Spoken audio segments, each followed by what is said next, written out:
झगड़ा होगा, चाहे जमीन बंटवारा का हो, चाहे भाई बंटवारा का हो, चाहे लड़ाई झगड़ा किसी भी मामले में हो, तो वह जो निपटारा करने का जो अधिकार है, विवादों का निपटारा करने का जो अधिकार है, वह ग्राम सभा को है, थानेदार को नहीं है, याद रखिएगा। देखिए, न लोकसभा न राज्यसभा, सबसे बड़ा ग्राम सभा। ये कल भी उतना ही ताकतवर था, आज भी उतना ही ताकतवर है और कल भी उतना ही ताकतवर रहेगा। 5 क्षेत्र में ग्राम सभा की सहमति के बिना भूमि अधिग्रहण किए गए, उसको रद्द करें। ग्राम सभा में सहमति के बगैर कार्य न किया जावे। शासकीय एवं सार्वजनिक उपक्रम हेतु के अलावा किसी भी कार्य पर सहमति न दिया जावे। मंच पर सादर आमंत्रित है विकासखंड शिक्षा अधिकारी श्री के.एस. कोयल।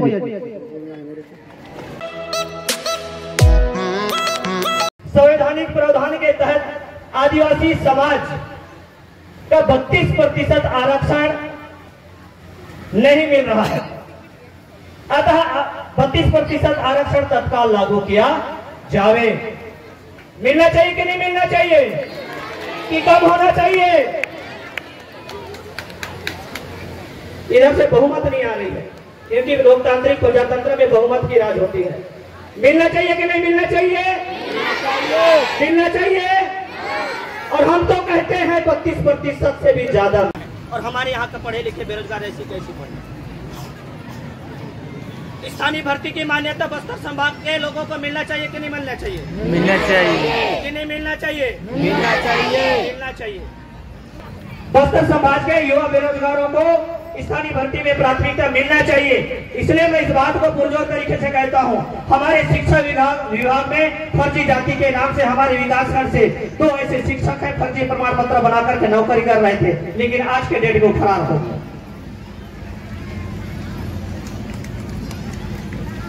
स्थानीय लोगों को प्राथमिकता मिलना चाहिए और सरकार में बैठे लोगों को भी आगाह करना चाहते हैं कि सरकार के सदन में आप रखिएगा, बस्तर और सरगुजा के लोगों को ही प्राथमिकता दिया जाए।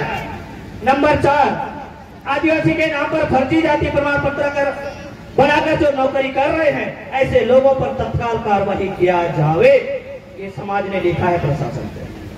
बिंदु क्रमांक 5 क्षेत्र में ग्राम सभा की सहमति के बिना भूमि अधिग्रहण किए गए, उसको रद्द करें। ग्राम सभा में सहमति के बगैर कार्य न किया जावे। शासकीय एवं सार्वजनिक उपक्रम हेतु के अलावा किसी भी कार्य पर सहमति न दिया जावे।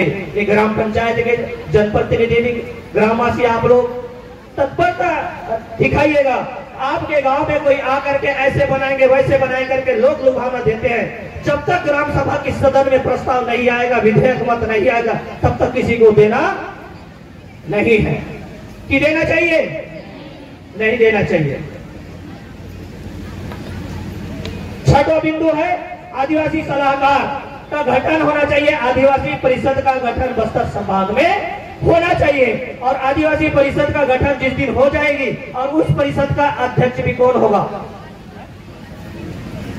कि सामान्य वर्ग होना चाहिए? किसको होना चाहिए? जोर से बोलो, किसको होना चाहिए?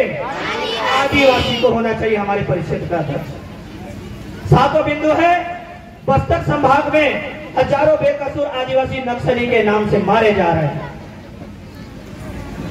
सम्मानित साथियों, हम तो यहाँ पर सुरक्षित हैं, लेकिन अब मध्य बीजापुर, गंगालूर, कोंटा, सुकमा और इधर अंतागढ़, कोयलीबेड़ा, अनाबेड़ा जाकर के देखिए, वहां पर हमारे आदिवासियों को नक्सली के बताकर, हमारे आदिवासियों को, बेकसूर आदिवासी को, छोटे छोटे बच्चे को नक्सली बताकर मार दिया जा रहा है। क्या हमारे साथ ऐसा होना चाहिए?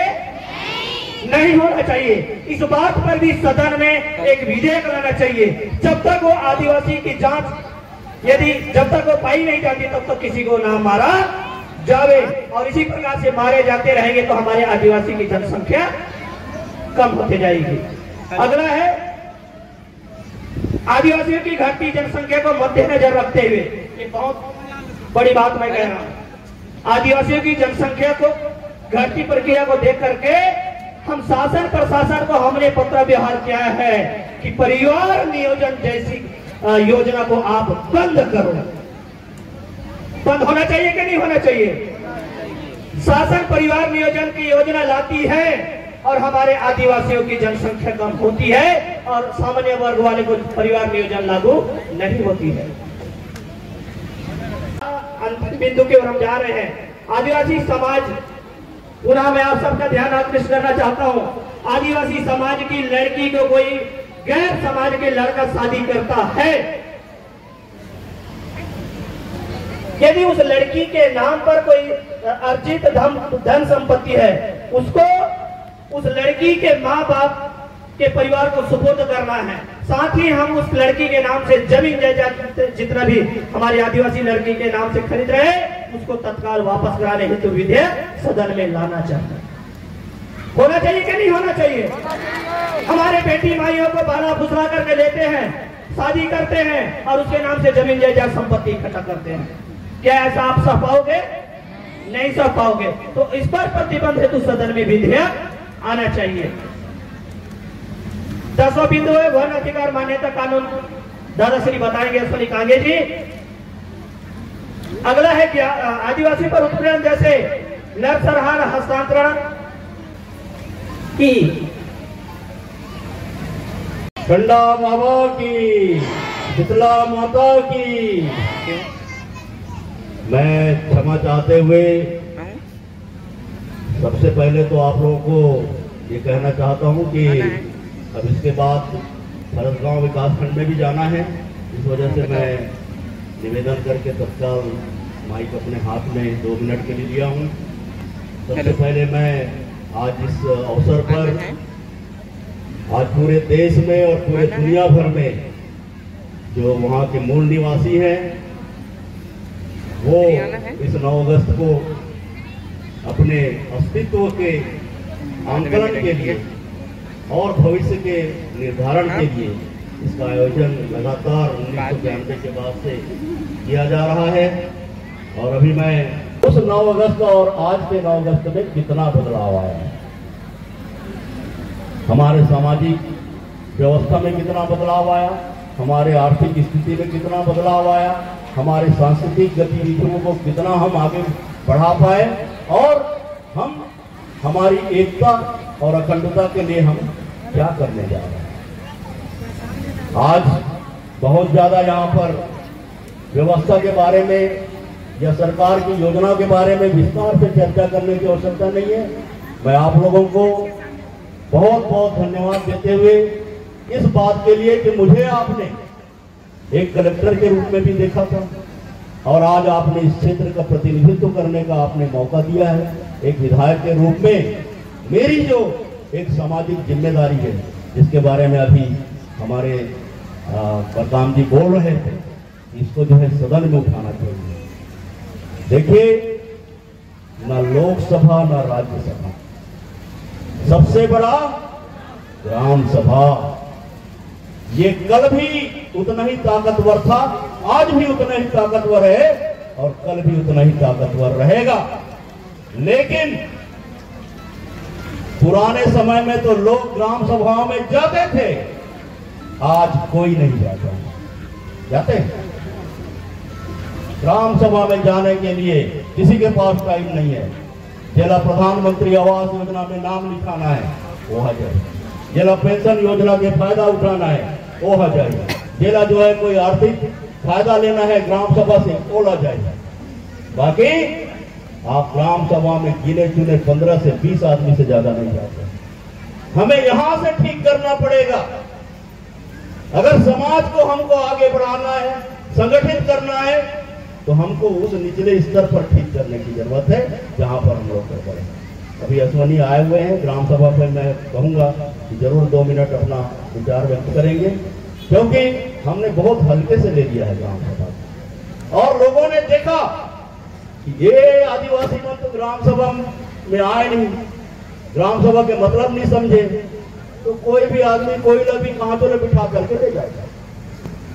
लेकिन अगर ये जैसे बताया ना कि आपको अगर आपके गांव में एक छोटा सा पुलिया भी बनाना है, वो पुलिया कहां बनना चाहिए, कितने लोगों को फायदा होगा, उनको मालूम है कि नहीं है, कितना में बनेगा, कितना दिन में बनेगा, कौन बनाएगा, इसका फैसला अगर ग्राम सभा ले, इसकी समीक्षा अगर ग्राम सभा ले, तो ये समस्या सब हमारी खत्म हो जाएगी। और ये अधिकार दिया हुआ है। ये जितने भी बातें कह रहे थे वो सारे के सारे अधिकार हमको है, लेकिन अधिकार होने से क्या होता है? शिकारी जंगल में आता है, जाल फैलाता है, दाने का लोभ दिखाता है, और हमको जो है जाल में नहीं फंसना चाहिए। बड़ा एक पुराना कहानी है, जब हम लोग पढ़ते थे, शिकार जंगल में आ भी जाता है, पूरा चिड़िया को फंसा करके भी ले जाता है, और कंधे में जब ले जाता है तब भी चिड़िया यही बोलती रहती है कि शिकारी जंगल में आता है, जाल फैलाता है, दाने का लोभ दिखाता है, जाल में। तो ये बड़ा विचित्र टाइप का हमारा तौर तरीका है।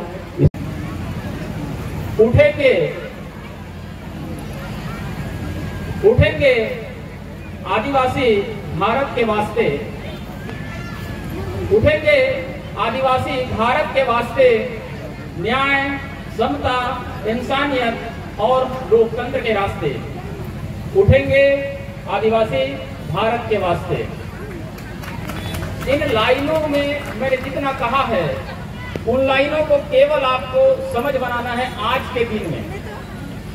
मैं बहुत लंबा नहीं बताऊंगा आप लोगों को, बताने के लिए तो बहुत सारा चीज है, लेकिन आज 365 दिन में एक अवसर होता है जिसमें हम अपने ही अधिकारों के बारे में जानें, हमें अपने ही जिम्मेदारियों का एहसास कराएं, हमें क्या करना है, क्या नहीं करना है, कैसे चलना है, कैसे चलाना है। ये आज का दिन होता है जिसमें हम आज यहाँ इकट्ठा हुए हैं। इसके अलावा 364 दिन में किसी के पास समय नहीं रहता। मुझे लगता है कि आत्मचिंतन का यह अवसर संयुक्त राष्ट्र संघ ने हमें दिया, उसका हमें भरपूर उपयोग करना चाहिए। आज पूरे दुनिया के 193 देशों में से लगभग 90 देशों में ऐसे आदिवासी हैं जिनके अधिकारों के बारे में, उनके साथ हो रहे अत्याचार के बारे में, उनके साथ हो रहे दमन के बारे में, उनके अधिकारों के संरक्षण के बारे में आज के दिन सब लोग विश्व आदिवासी दिवस के रूप में मना रहे हैं। मनाने का तरीका अलग अलग हो सकता है। हम कुछ लोग मंच में बैठे हैं, कुछ लोग नीचे बैठे हैं, कुछ जगहों में नाच करके, गाना करके, कुछ जगहों में संगोष्ठी कर करके, किसी जगह में ट्रेनिंग दे करके, अलग अलग तरीका हो सकता है मनाने का। लेकिन इन सब का एक ही उद्देश्य है। उस उद्देश्य को आपको जानना पड़ेगा कि आदिवासियों का यह दिवस क्यों मनाया जाता है। क्योंकि दुनिया में और भी समुदाय हैं। आप यदि यहाँ देखेंगे, एसटी हैं, एससी हैं, ओबीसी हैं, जनरल कैटेगरी के लोग हैं, इन सब में से दुनिया के लोगों ने कैसे सोचा या कैसे माना कि केवल एक समुदाय का, खास करके आदिवासियों का एक विशेष दिवस हो। बाकियों का तो विशेष दिवस नहीं है। यदि आप एससी के देखेंगे तो आदिवासी दिवस, सॉरी एससी दिवस नहीं है या ओबीसी का नहीं है।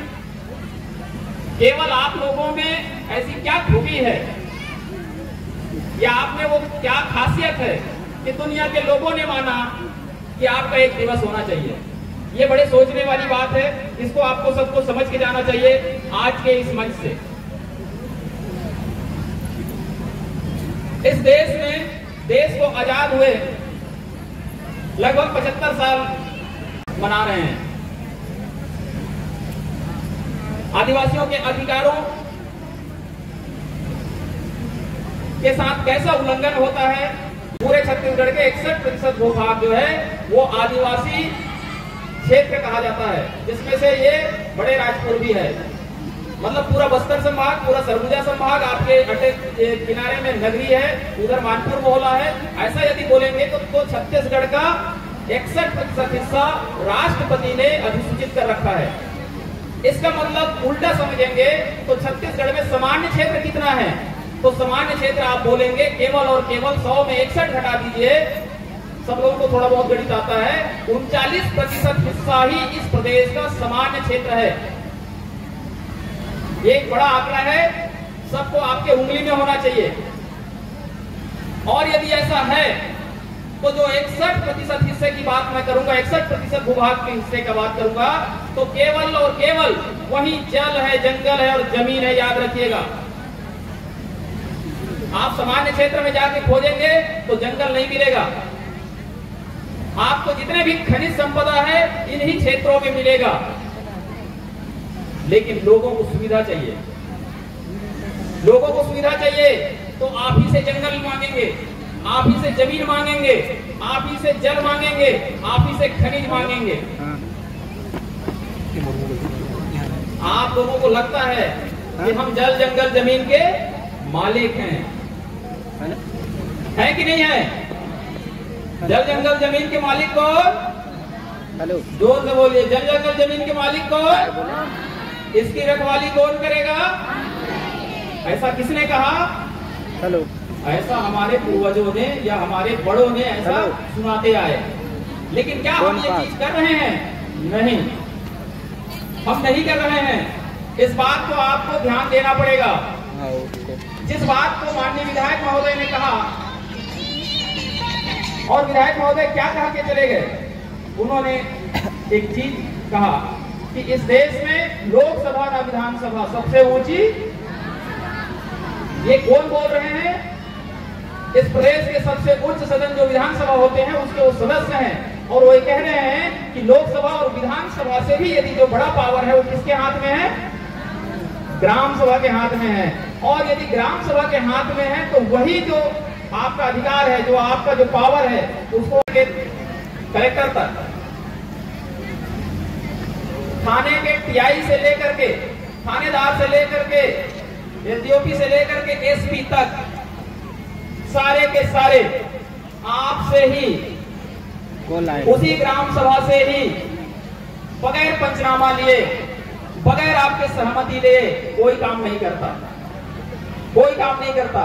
भले आप लोग माने ना माने। हमारे मरकाम जी कह रहे थे कि स्थानीय भर्ती यहाँ होना चाहिए।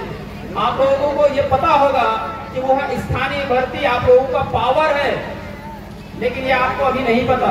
मैं एक क्योंकि नियुक्ति करने का अधिकार आपको है, सरकार उनको वेतन दे रही है, उसका नियंत्रण करने का भी अधिकार आपको है।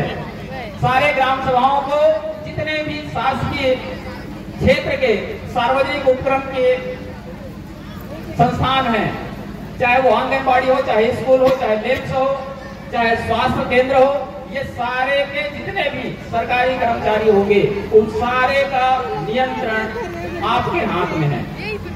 मैं आप लोगों को पूछना चाहता हूं, कितने लोगों को ये बात पता है? एक कभी हाथ खड़े नहीं होगा, क्योंकि ये पावर आपको है। और यदि आप ऐसे बोलेंगे तो मैं ऐसा कई कागज दिखा दूंगा, कई कागज दिखा दूंगा। इसीलिए विधायक महोदय बोल के गए, आपको आपका पावर नहीं पता, ठीक है? जिस दिन आपको आपका पावर पता होगा उस दिन सारा अधिकार आपके हाथ में होगा। मैं एक उदाहरण देना चाहता हूं आपको समझ बनाने के लिए। आप लोग रैली करते हैं, धरना करते हैं, ठीक है ना? बड़े राजपुर में प्रशासन का प्रशासन हटाते हैं, और ज्यादा से ज्यादा हुआ तो कलेक्ट्रेट घेराव करते हैं, और ज्यादा से ज्यादा हुआ तो जिला मुख्यालय में धरना दे देते हैं, और ज्यादा से ज्यादा हुआ तो चक्का जाम कर देते हैं। इसके लिए करते हैं, आपका डिमांड क्या रहता है?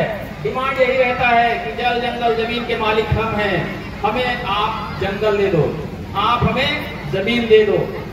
मैं मंच में जितने भी हमारे पुरोधा बैठे हैं, आप सब लोगों से पूछना चाहता हूँ, क्या जो जंगल है वो कोंडा गांव में है क्या, जिसको आप मांग करने गए हैं? नहीं। क्या वो जंगल जिसको आप मांग करने गए हैं तहसील ऑफिस में, क्या वो तहसील ऑफिस में जंगल है क्या? नहीं। इसका मतलब क्या समझ रहे हैं? हम जो डिमांड कर रहे हैं, हम जो ज्ञापन दे रहे हैं, हम गलत जगह पे मांग कर रहे हैं, वो सही जगह नहीं है। भाई तहसीलदार जंगल देगा क्या आपको? कोई भी बता दें, जिसके पास जंगल ना हो कैसे आपको जंगल दे सकता है? जंगल है उस गांव में, जंगल है जिस गांव में आप लोग रहते हैं। इसका मतलब सरकार ने कहा, केंद्र सरकार ने भी कहा और राज्य सरकार ने भी कहा कि वह जंगल के मालिक आप हैं। ऐसा कहां लिखा है बोलने से मैं ऐसा कई कागज दिखा दूंगा। वो जंगल के प्रबंधन का अधिकार आपको है, लेकिन ये आप मान नहीं रहे। उल्टा एक कागज बनाते हैं और उसी अधिकारी के पास जाते हैं जिसके पास जंगल नहीं है और कहते हैं कि साहब ये कागज ले लो और हमें जंगल दे दो। याद रखना, ये सरकार किससे चलती है? सरकार चलती है कागजों से। याद रखना, सरकार किससे चलती है? कागजों से। और कागज आपके हाथ में है और जंगल किसके पास में है? आपके पास में है। लेकिन आप कुछ उल्टा कर रहे हैं। इसीलिए आज 9 अगस्त विश्व आदिवासी दिवस के दिन याद रखिएगा, कोई भी ज्ञापन यदि आप देते हैं जंगल के बारे में तो वह तहसीलदार के पास नहीं देना है, सीओ जनपद के पास नहीं देना है, बड़े राजपुर के इस ऑफिस में नहीं देना है, कोंडा गांव के ऑफिस में आप जंगल नहीं मांगेंगे क्योंकि उनके ऑफिस में कहीं जंगल नहीं है। जंगल है आपके गांव में, तो मांगना किसको चाहिए? उसी गांव को मांगना चाहिए। तो उस गांव में आपको देगा कौन? कोई बैठा है कि नहीं उस गांव में? तो मैं कहूंगा उस गांव में एक ग्राम सभा नाम का एक स्थायी सदन है, याद रखिएगा। उस गांव में ग्राम सभा नाम का एक स्थायी सदन है। उसी सदन में ही आपको कागज रखना है। आपको यहाँ नहीं आना है, ब्लॉक में नहीं आना है, तहसील में नहीं जाना है और ना ही जिला में जाना है। आप उस जगह पे बैठिए जिसके सदस्य आप भी हैं, उस ग्राम सभा के उस स्थायी सदन के आप सदस्य हैं।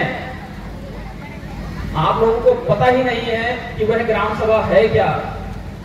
मैं आप लोगों को एक उदाहरण देता हूं। विधायक महोदय क्या कह के गए? लोकसभा ना विधानसभा सबसे ऊंची। तो आपको सबसे ऊंचा कौन है बोल रहे हैं? क्यों ग्राम सभा को बोल के गए? इसलिए क्योंकि वो स्थायी सदन है, वो मरने वाला नहीं है। याद रखिएगा, आप लोकसभा विघटित हो सकता है। आप लोग अटल बिहारी वाजपेयी का नाम सुने होंगे, 13 दिन के प्रधानमंत्री थे हमारे देश के, थे कि नहीं थे? विधानसभा विघटित हो सकता है। यदि मध्य प्रदेश में देखेंगे, पहले कमलनाथ मुख्यमंत्री हुआ करते थे, बाद में वो शिवराज चौहान बन गए। इसका मतलब लोकसभा और विधानसभा विघटित हो सकता है, लेकिन ग्राम सभा विघटित नहीं हो सकता। क्यों नहीं हो सकता? क्योंकि उस गांव में जो बच्चा पैदा हुआ, यदि वो 18 साल की उम्र का हो गया तो वो ग्राम सभा के स्थायी सदस्य हो गए। और वो उस सदस्य को कब हटाया जा सकता है?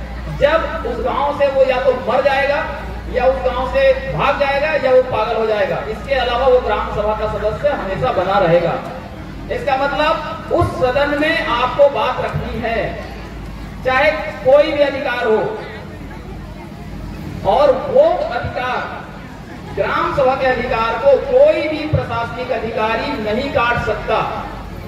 याद रखिएगा, यदि उसको काटने का दिमाग में भी आया तो वापस वो ग्राम सभा को चिट्ठी लिखेगा, ग्राम सभा से वो अर्थापेक्षा करेगा कि आप इस पे एक बार पुनर्विचार करिए, मुझे वहां पे पुल बनाना है, मुझे वहां पे सड़क बनाना है, मुझे वहां पे तालाब बनाना है। ये शासन पक्ष की तरफ से अध्यापेक्षा किया जाएगा ग्राम सभाओं को। आप लोगों को पता है कि नहीं है? मैं आपको बताना चाहता हूं। आपको पूर्ववर्ती जितने भी राज्य सरकारें रही हैं, आपको एक गलत ट्रैक में लेके चली गई है, बिल्कुल गलत ट्रैक में लेके चले गए हैं। उस ट्रैक को हम सबको सुधारने की आवश्यकता है। यहाँ बहुत सारे सरपंच होने पर केवल हाथ खड़े करना चाहता हूँ। कितने लोग सरपंच हैं? थोड़ा हाथ खड़े करें, बैठे बैठे कोई है या नहीं, मैं जानना चाहता हूँ। ये सब सरपंच आप लोग हैं। ये जितने लोग अभी हाथ खड़े किए हैं, याद रखिएगा, संवैधानिक रूप से 5वीं अनुसूची क्षेत्रों में सरपंच बनाने का अधिकार संवैधानिक रूप से नहीं था। उसके बाद भी हमारे बीच में बैठे हैं। इसका मतलब एक गलत प्रक्रिया को हम पिछले 28 साल से ढो रहे हैं। ये मैं इसलिए कह रहा हूं क्योंकि ये जो पेशा के पुस्तक है, ठीक है ना, ये पेशा की पुस्तक में मैंने सारा चीज लिख दिया है कि कहाँ गलती हुआ है और उसको आप कैसे कर सकते हैं। ठीक है, इसमें ग्राम सभाओं को क्या पावर है और जल जंगल जमीन को आप कैसे बचा सकते हैं, आप याद रखिएगा। आप ठीक है कि जो ये पेशा कानून है, वो 5वीं अनुसूची क्षेत्रों में लागू केवल और केवल पंचायती राज कानून को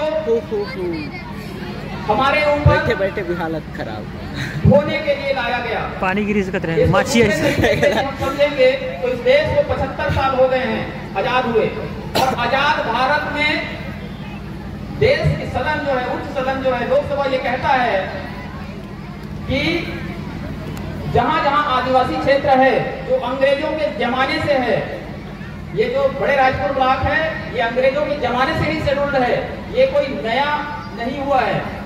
तो जो अंग्रेजों के जमाने से जो आदिवासी क्षेत्र थे, उन क्षेत्रों में किसी भी प्रकार का जो त्रिस्तरीय पंचायत व्यवस्था है, यदि वो लागू कर देंगे हम, एक्चुअल में जो पंचायती राज व्यवस्था है जिसमें जनपद पंचायत, ग्राम पंचायत और जिला पंचायत होते हैं, ये जो त्रिस्तरीय पंचायत व्यवस्था है ये बड़े राजपुर ब्लॉक में लागू नहीं होगा। ऐसा करके 1993 में संविधान में ही ऐसा लिख दिया गया, 1992 में लिख दिया गया, और 93 में इसी को लेकर के जब पंचायती राज कानून बना तब उस कानून को आपसे अलग रखा गया। इसलिए मैंने कहा कि जितने भी सरपंच हैं वो आप यहाँ नहीं बन सकते, ठीक है ना, लेकिन आपको बना दिया गया है, इस बात को आपको समझना चाहिए। मैं एक दूसरी बात कह रहा हूँ जिसको आप लोगों को बहुत देर बाद समझ में आएगा, क्योंकि 28 साल हो गए हैं, उस गलती को हम स्वीकार कर रहे हैं। जब एक ही गलती को बार बार, एक ही झूठ को बार बार यदि बोल दिया जाए तो सबको लगता है कि हाँ यही सच है, और हमको लगता है कि जितने सरपंच बैठे हैं यही हमारे लिए सच है। मैं एक दूसरा सच आपके सामने रखना चाहता हूँ। जो ग्राम सभा के अध्यक्ष होंगे आपके गांव के, कोई इधर बैठे हैं क्या, हाथ खड़े करेंगे क्या? जो अपने अपने गांव के ग्राम सभा अध्यक्ष हैं, कोई आए हैं कि नहीं, हाथ खड़े करेंगे क्या? किसी को पता है? किधर है? आप हैं एक दिन ग्राम सभा के अध्यक्ष, इसके अलावा कोई नहीं है यहाँ ग्राम सभा के अध्यक्ष। और मैं आपको बता दूं, अकेले इधर हो, बाकी सब लोगों को अपने अपने गांव में जाना और बताना ग्राम सभा अध्यक्ष कौन होता है। जो विधायक महोदय कह के गए वो सबसे बड़े पावरफुल पद है वो उस गांव का, उसको विधानसभा के सदस्य भी और लोकसभा के सदस्य भी सिरे से खारिज नहीं कर सकते। यहाँ बहुत सारे विभागीय अधिकारी कर्मचारी बैठे होंगे, अलग अलग विभाग के लोग बैठे होंगे, ठीक है ना। आप लोगों को बता दूं कि वो पेशा कानून केवल 1.5 पन्ने का कानून है, और ये पूरे मेरी जानकारी में स्वतंत्र भारत में केवल एक ऐसा कानून है जो 1.5 पन्ने का कानून है, लेकिन वो सारे कानूनों से बड़ा कानून है। वो सारे कानूनों को बदलने की बात करता है, और कैसे बड़े कानूनों को बदलने की बात करता है? यदि ग्राम सभा में कोई भी लड़ाई झगड़ा होगा, चाहे जमीन बंटवारा का हो, चाहे भाई बंटवारा का हो, चाहे लड़ाई झगड़ा किसी भी मामले में हो, तो वह जो निपटारा करने का जो अधिकार है, विवादों का निपटारा करने का जो अधिकार है, वह ग्राम सभा को है, थानेदार को नहीं है, याद रखिएगा। लेकिन यहाँ जंगल है, और जंगल है तो आपको शुद्ध हवा है, जंगल है तो ऑक्सीजन है, और जंगल है तो आपका जिंदगी है, आपका जीवन है। आप उस जंगल को संरक्षण करने के बजाय, उसके रखवाली करने के बजाय आप उसको दूसरे के हाथों में सौंपना चाहते हैं। और मैं इसलिए कह रहा हूं कि यह कानून पिछले 15 साल हो गए, वो कहता है कि जल जंगल जमीन के मालिक आप हैं। यदि ग्राम सभा वाले यदि दावा करेंगे तो उस दावा के मुताबिक डीएफओ, कलेक्टर और ट्राइबल एसी, ये 3 जो बड़े अधिकारी होते हैं हमारे जिले के, वो उस दावे को काट छांट नहीं कर सकते। आप जितना दावा करेंगे उतना वो लोग साइन करके आपको पट्टा दे देंगे। पट्टा बोलना नहीं चाहिए, लेकिन आप लोगों को पट्टा का आदत बन गया, इसलिए मैं बोल रहा हूं। और मैं इसलिए बोल रहा हूं क्योंकि आप अपने जंगल पे दावा नहीं कर रहे हैं, क्योंकि उनको लगता है कि ये जंगल कोई दूसरे का है। और मैं बार बार कह रहा हूं कि वो जंगल आपका है। उस जंगल पे आप दावा करेंगे तो आपको उसका प्रबंधन का अधिकार सरकार देगी। यही बात बोल के गए विधायक महोदय।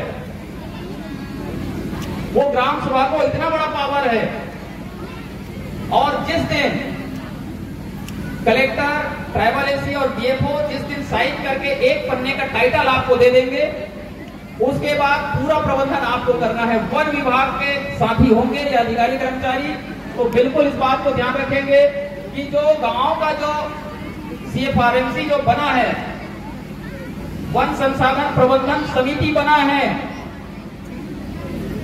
वो आपके जंगलों में कैसे प्रबंधन करना है वो तय करेगा।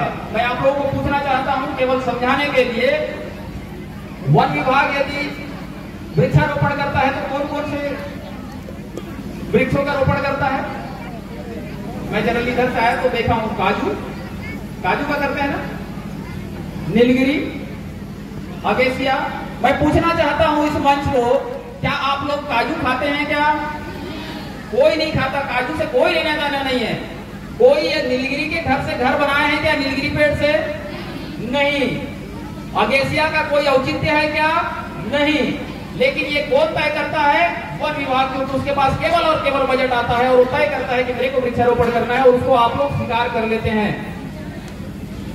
और मैं ये कह रहा हूं कि ऐसा करना गलत है, कानूनन गलत है, विधिक रूप से गलत है।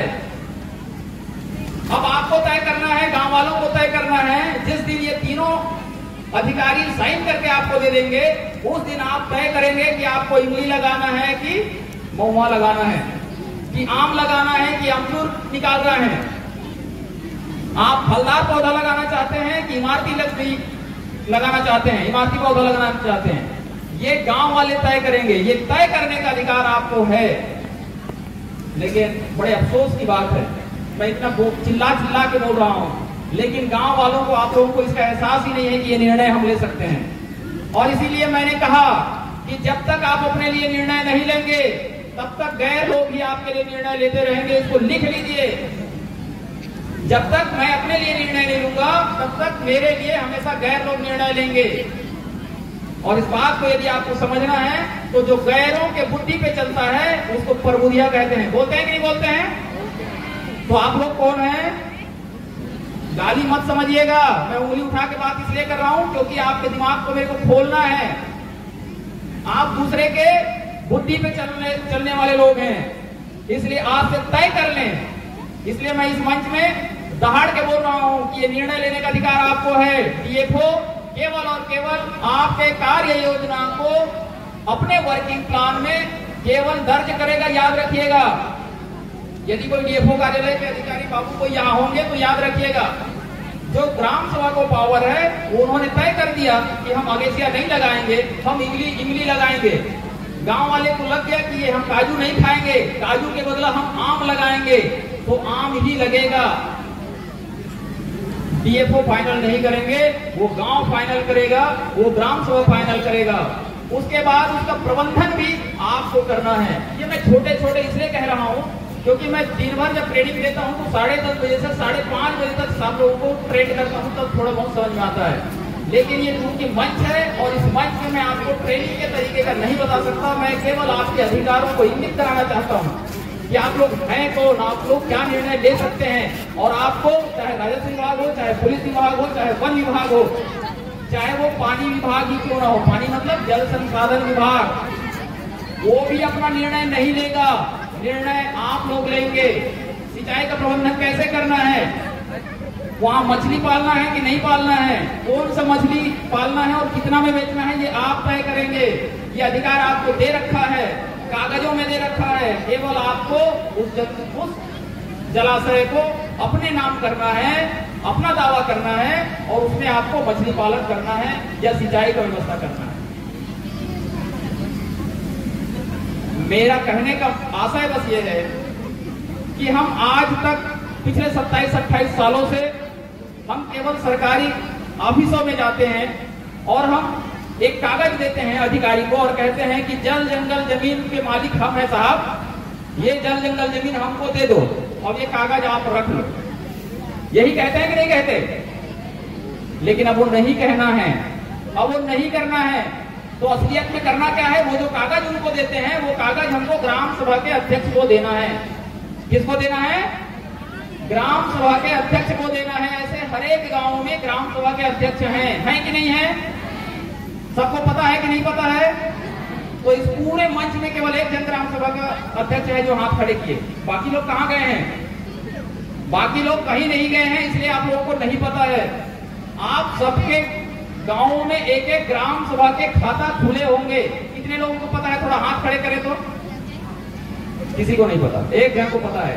इधर 2-4 लोगों को पता है, जो हमारे ट्रेन साथी हैं उन्हीं को पता है। मैं आप सबको बताना चाहता हूं, इधर वाले वैद्यों को पता है, आपके गांव में एक ग्राम सभा का खाता खुला होगा। खुला है कि नहीं खुला है? कम से कम सरपंच लोग तो हो बोल दो, खुला है कि नहीं खुला है? वो ग्राम सभा का खाता है, वो सरपंचों का खाता और सचिवों का खाता नहीं है। याद रखिएगा, ये जितने सरपंच बैठे हैं और सचिव बैठे हैं इनका खाता नहीं है। वो गांव का खाता है, गांव वाले का खाता है। यदि आप रेती खदान चलाते हैं, रेत का यदि रॉयल्टी आता है तो उस खाते में जाएगा। यदि आप आम बेचते हैं, यदि इमली बेचते हैं, चार बेचते हैं, चिरौंजी बेचते हैं, उससे जो आय होगा वो आय उस खाते में जाएगा। उसका पैसे का हिसाब आपको रखना है, गांव को रखना है। वो गांव की संपत्ति है, गांव का आय है। आप यदि यहाँ सर्वाधिक समाज के इस मंच में आए हैं और मान के चलो गाड़ी लग गया या वहां से खाना खर्चा हो गया, तो आप उस पैसे से उपयोग कर सकते हैं। ऐसी व्यवस्था आपको यह अधिकार दिया गया है। लेकिन अभी भी हमको लगता है कि वो हमारा नहीं है और इसीलिए आप ग्राम सभाओं में नहीं जाते हैं। लेकिन ये जो सरपंच और सचिव हैं, यदि आप गांव वाले नहीं जाएंगे तो जाहिर सी बात है वो पैसा पे गलत व्यवहार ये लोग कर सकते हैं। कर सकते हैं कि नहीं कर सकते? क्योंकि पंचायत का अलग से खाता है और पंचायत के खाते में सरकार का, चाहे वो आवास योजना का हो, पेंशन योजना हो, छात्रवृत्ति हो, जो भी योजना होगा उस योजना का पैसा आएगा, वहां लेट होगा। और जो ग्राम सभा का खाता है, ग्राम सभा के खाते में केवल और केवल आपके द्वारा, चाहे भूमि खदान हो, रेत खदान हो, गिट्टी खदान हो, रेत चाहे क्रेशर का खदान हो, उस खदान से पैसा आएगा, वो जाएगा। यदि आप मछली पाल रहे हैं तो मछली पालने का पैसा उसमें जाएगा। मैं ये सारा चीज क्यों बता रहा हूं? मैं ये सारा चीज इसलिए बता रहा हूं क्योंकि आने वाले समय में हम अभी आज अपने अस्तित्व की लड़ाई लड़ रहे हैं। समझ रहे हैं ना? हम अपने अस्तित्व की लड़ाई लड़ रहे हैं और उस लड़ाई में यही व्यवस्था आपको काम आने वाली है आने वाले समय में। क्योंकि आपसे ऊपर विधायक भी नहीं हो सकता, आपसे ऊपर सांसद भी नहीं हो सकता। जैसे विधायक महोदय टेकाम साहब बोल के गए, वैसे सांसद भी आएंगे, वह भी बोल के जाएंगे आपको कि हम दोनों बड़े नहीं हैं। आप जो नीचे में बैठे हैं, जो लोग उनको जिता के भेजते हैं उस सदन में, उन लोग बड़े हैं।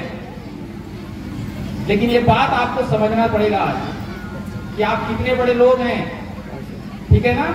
और उस ग्राम सभा में जब जाएंगे तभी आप अपना पाएंगे। आप लोग 2-3 चीजें बात रख के फिर मैं अपनी बात विराम दूंगा। क्योंकि ये 9 अगस्त है और 9 अगस्त के चलते हमारे जो डिमांड है, शायद 12 डिमांड आया, उस डिमांड में से पहला डिमांड था 32% आरक्षण हमको मिलना चाहिए।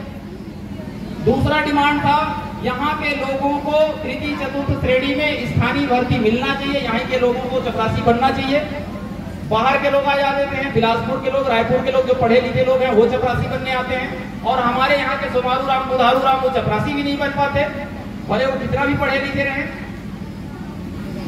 एक मैं दूसरी बात करना चाहता हूँ, आज ये डिमांड हम कर ले रहे हैं, लेकिन आने वाले समय में ये डिमांड भी आप नहीं कर सकते। आपको एक चीज बता के जाना चाहता हूं इस मंच के माध्यम से। सुप्रीम कोर्ट ने एक फैसला दिया है, जो पढ़े लिखे वर्ग हैं, कर्मचारी लोग हैं, जो हमारे स्टूडेंट वर्ग के होंगे, उन लोग बखूबी जानते हैं, खास करके फेसबुक, व्हाट्सएप और यूट्यूब देखते रहते हैं। सुप्रीम कोर्ट ने कहा कि आदिवासियों में कोटा के अंदर कोटा दीजिए, राज्य सरकारें ऐसा कर सकती हैं। माननीय सुप्रीम कोर्ट ने कहा कि यदि किसी का नौकरी लग गया है तो उसको क्रीमी लेयर में भी डाल सकते हैं, ऐसा राज्य सरकार अपना नियम बना सकती है। इसका मतलब क्या है आप लोगों को समझ में आ रहा है? यहाँ जितने लोग बैठे हैं सब आय वाले हो जाएंगे और दोबारा जो एक बार विधायक बना दोबारा विधायक नहीं बनेगा, क्योंकि वो भी क्रीमी लेयर में आएगा। जो एक बार सांसद बन गया वो भी दोबारा सांसद नहीं बन सकता, क्योंकि वो भी क्रीमी लेयर में आएगा। और जो एक जन गुरुजी बन गया उसका बेटा कभी गुरुजी नहीं बनेगा, क्योंकि वो भी क्रीमी लेयर में आएगा। तो जितने लोग हैं, ये सरकार को तय करना है, स्टेट गवर्नमेंट को तय करना है कि किसको क्रीमी लेयर बनाएगा। ये बड़ा ताज्जुब की बात है। हमें इस न्यायिक व्यवस्था पे सवाल खड़े करना चाहिए। माननीय सुप्रीम कोर्ट ने कहा है और उनके निर्देशों का पालन सारे हाई कोर्ट को करना रहता है और सारे स्टेट गवर्नमेंट को उसका पालन करवाना होता है। यदि ये बात आ गई तब आप समझिएगा, हम लोग आज बोले कि एक तीर एक कमान, सब लोग क्या बोले, एक बार जोर से बोलिए, एक तीर एक कमान। क्या बोले आप लोग? इसका मतलब आप मानते हैं हलवा है, गोड़ है, उराव है, कंवर है, हो है, मुंडा है, सब हम एक हैं। छत्तीसगढ़ में 42 जनजाति हैं, उड़ीसा में 65 जनजाति हैं। हम सब लोगों को लगता है कि हम एक हैं, लेकिन माननीय सुप्रीम कोर्ट ने कहा कि कोटा के अंदर कोटा दीजिए। इसका मतलब 32% आरक्षण हमको मिलता है छत्तीसगढ़ में, तो उस छत्तीसगढ़ के 32% आरक्षण में जो एकदम पिछड़े वर्ग हैं उनको भी कोटा दीजिए। इसका मतलब कमार हैं, अबुझमड़िया हैं, पीपीटीजी ग्रुप के हैं, उनको आप 32% के अंदर में और कोटा दीजिए, मतलब और आरक्षण दीजिए। अब लड़ाई झगड़ा चालू होगा आप लोगों का। क्यों लड़ाई झगड़ा चालू होगा? क्योंकि सारे नौकरी पेशा वाले ज्यादातर होंगे गोंड जनजाति के होंगे, ज्यादा नौकरी वाले होंगे तो हलवा जनजाति के होंगे, है कि नहीं है यार? आप बताओ, सारे लोग हैं तो सब क्रीमी लेयर में आएंगे और बचेगा कौन? जो कमार है, जो भुंजिया है, जो बिरहोर है, समझ गया ना, जो बैगा है। ये जनजाति लोगों को सुप्रीम कोर्ट ने कहा कि भाई वो बहुत पिछड़े हुए हैं, 42 जनजाति में से भी बहुत पिछड़े हैं, उनको वापस लाते हैं। तो क्या करेंगे?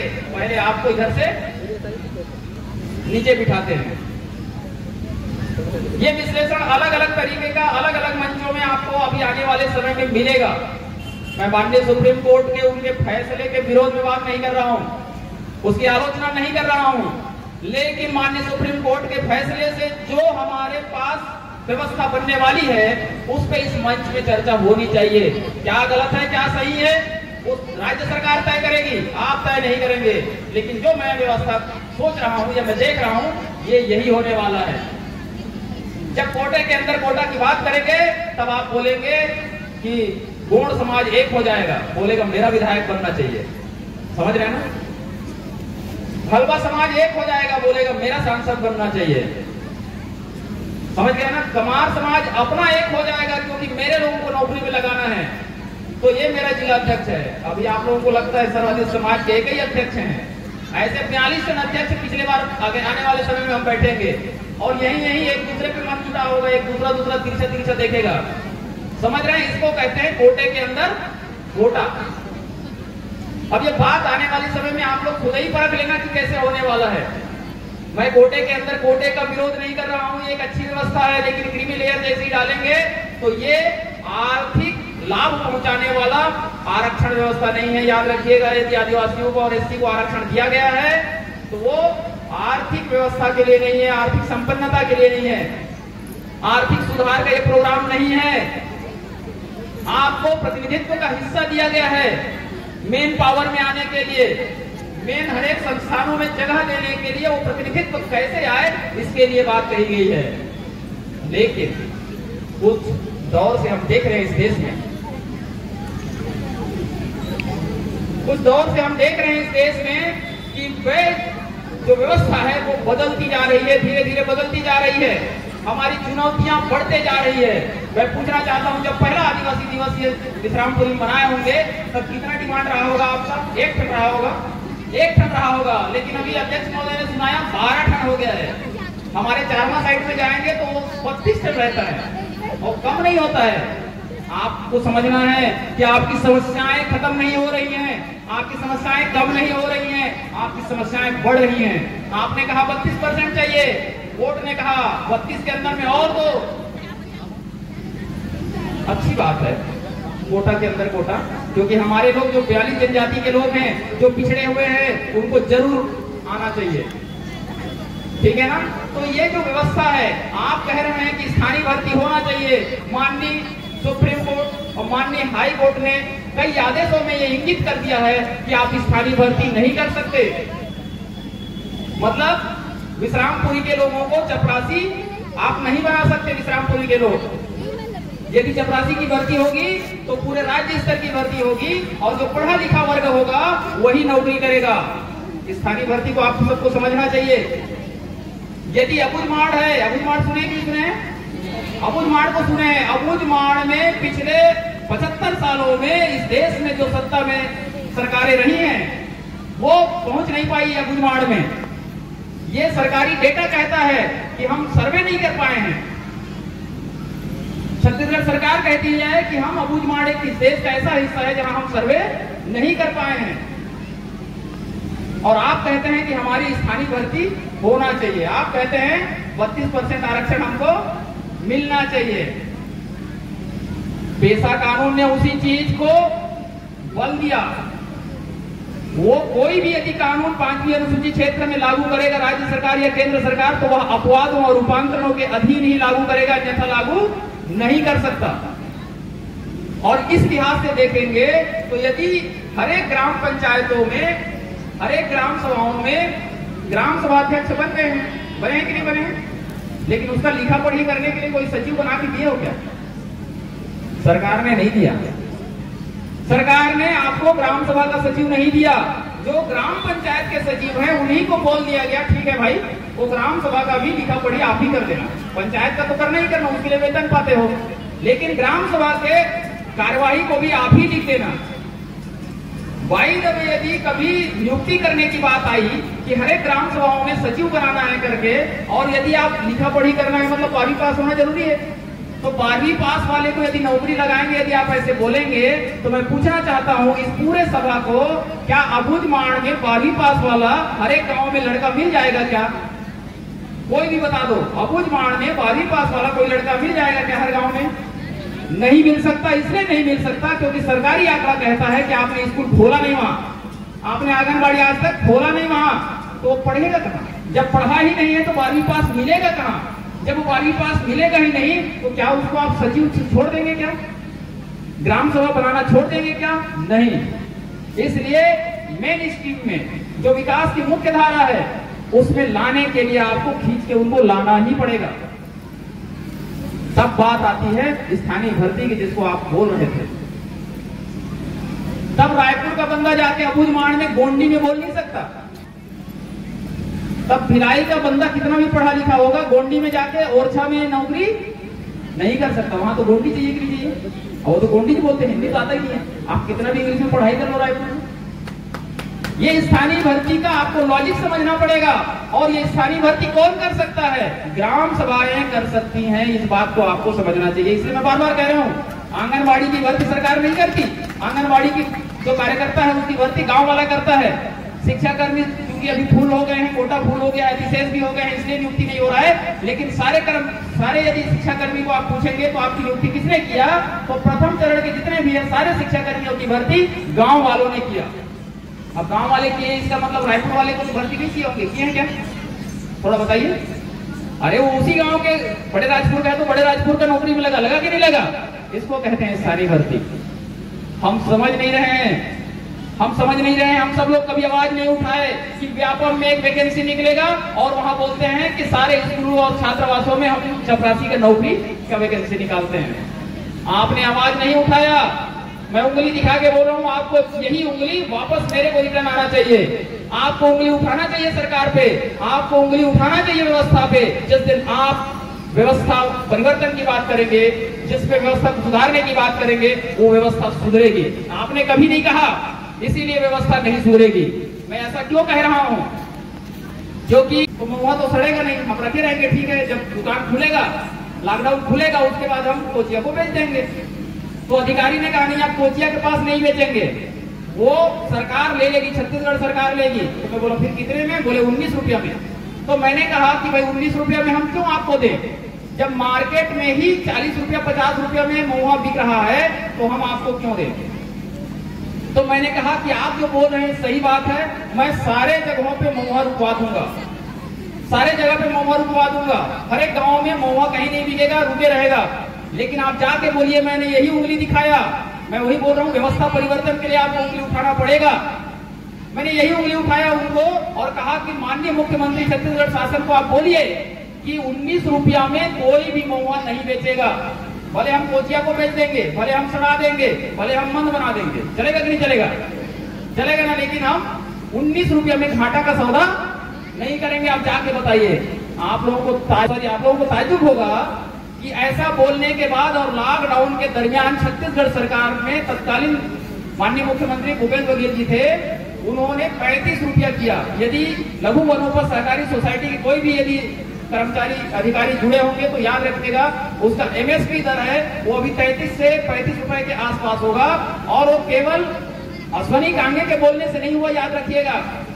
ये चूंकि उंगली उल्टे दिशा में घुमा था, अभी मैं आपके ओर उठाया हूं, आप जिस दिन इस मंच के ओर उठाएंगे इन लोग ठीक ठाक काम करना चालू करेंगे। अभी हमारे अधिक पदाधिकारी ठीक ठाक काम करना नहीं चालू किए हैं, हम उल्टे दिशा में डिमांड कर रहे हैं। सरकार चलती है कागजों से, हम चलते हैं जल जंगल जमीन से, याद रखिएगा। इसलिए सरकार को कागज रखने दीजिए, हमको हमारा जल जंगल जमीन रखने दीजिए। और यदि हम हैं, याद रखिएगा, ये आदिवासियत है, ये कोई व्यवस्था है जो दुनिया को सिखाती है। ये दुनिया को सिखाती है आपके जीवन शैली, आपका पारंपरिक ज्ञान, आपका बोली भाषा। आपको बड़ा ताज्जुब होगा इस बात को सुन करके कि जो अबुझमाड़ है, जहां सर्वे नहीं हो पाया, ठीक है ना, वहां क्या बोली जाती है भाषा? क्या बोली जाती है भाषा? गोंडी में बोली जाती है। और गोंडी मान के चलो, अभी हम हिंदी बोल रहे हैं, हम इंग्लिश बोल रहे हैं, ठीक है ना। हम आज के समय में मॉडर्न युग में अपनी भाषा बोल रहे हैं, लेकिन जो गोंडी में बोल रहे हैं वो कौन सी दुनिया के लोग होंगे जिनको अभी हिंदी भी नहीं आता, जिसको इंग्लिश भी नहीं आता। इसका मतलब समझना, वही पुरातन संस्कृति के अग्रणी लोग हैं, वही लोग अपनी संस्कृति को बचा करके रखे हैं। और जिनके पास भाषा है, जिनके पास संस्कृति है, वही दुनिया में आगे लेके चलेगा। और जिसके पास भाषा नहीं है, जिसके पास दुनिया नहीं, सॉरी, जिसके पास संस्कृति नहीं है, अपनी परंपरा नहीं है, अपनी बोली भाषा नहीं है, अपनी रहन सहन नहीं है, जिसको आपने बदल दिया है। मुझे बहुत अच्छा लग रहा है, यहाँ सबके सर में कम से कम पगड़ी दिख रहा है, स्कार्फ दिख रहा है।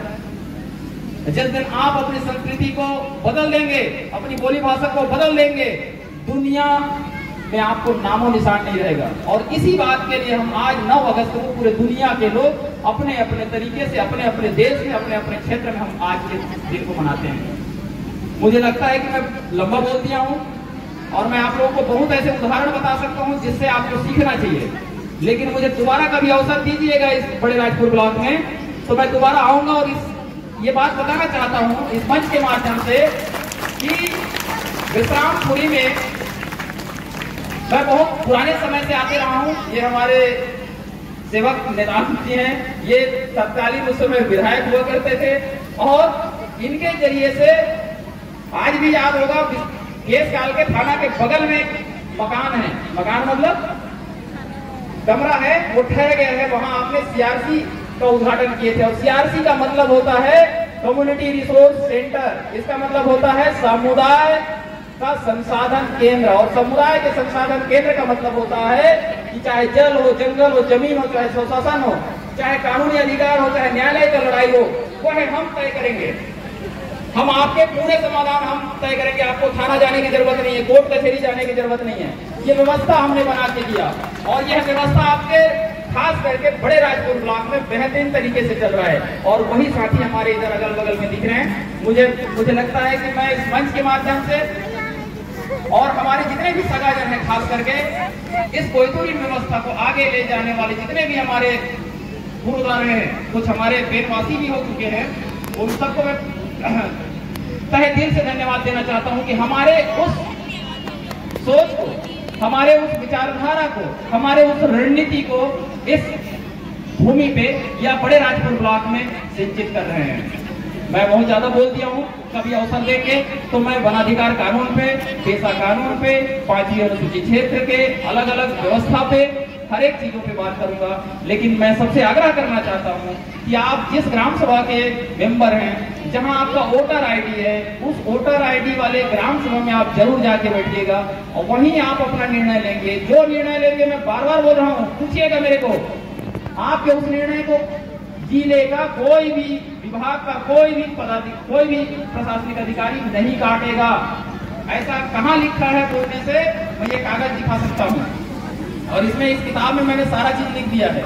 जिसको भी जरूरत पड़ेगा आप ले सकते हैं, पढ़िएगा, समझ में नहीं आएगा आप पूछिए मेरे को। और यदि कोई भी विभाग में जाएंगे, मैंने जो बोला है, यदि वो समझ में नहीं आया तो मैं सीधे, कोई भी अधिकारी हो कर्मचारी हो, मैं आप उस विभाग से सीधे फोन करेंगे, मैं जरूर आपको सलाह दूंगा, जरूर आपको मार्गदर्शन दूंगा, कभी भी आप मुझे फोन लगा सकते हैं। और इसी के साथ मैं अपने विचारों को यहीं पे विराम देता हूं। कभी और आऊंगा तब अपने विचारों को और संचित करूंगा। धन्यवाद। जय सेवा जय। जल बचाओ, जल जंगल के रखवाला जो